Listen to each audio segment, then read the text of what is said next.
سیلەی ڕەحم و جوانیەتی دراوسێکردن لەگەڵ دراوسێکانە ئەوە بەڕاستی تەمەن درێژەکە. ئایا تەمەن درێژە بێ یا لای خوا نووسراوە؟ زانایانە فەرموون تەمەن درێژ نابێ، وەکو بڵێ کەسێک 60 ساڵی بۆ دانراوە ئەم تەمەنە ببێ بە 65، بەڵام پان ئەبێ. یعنی چۆن؟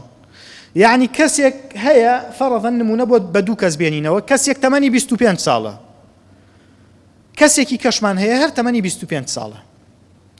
ئەم دوو کەسە کەسێکیان لە گەنجیەوە خەریکی عیبادەتە، نوێژەکانی بە جوانی کردووە، ڕۆژووی سونەت و فەرزی بە جوانی گرتووە، شەو نوێژی هەبوو بێ کردوەتی، قورئانی خوێندووە، عیبادەتی کردووە، سیلەی ڕەحمی کردووە، ئەمە 25 ساڵە. کەسێکیشمان هەیە ئەم 25 ساڵە نە نوێژی کردووە، نە ڕۆژووی گرتووە، نە سیلەی ڕەحمی کردووە، کەسێکی خراپ بووە. ئێستا هەردووکیان 25 ساڵ لە تەمەنیان ڕۆی. ئێستا تەمەنی کامیان بەرەکەتدار بوو؟ تەمەنی ئەوەی کە عیبادەتەکانی کرد بەرەکەتی زیاتر تیا بوو بۆ قیامەتەکەی.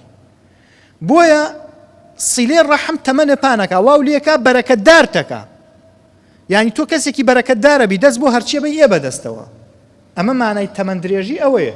ئەوەی تۆ بە 50 ساڵیکەیت لەوە چێ ئەو کەسی کە سیلەی ڕەحم و عیبادەتەکانی نییە بە 150 ساڵیش پێی نەکرێ. بۆیە بەرەکەتدارە بێت تەمەنت.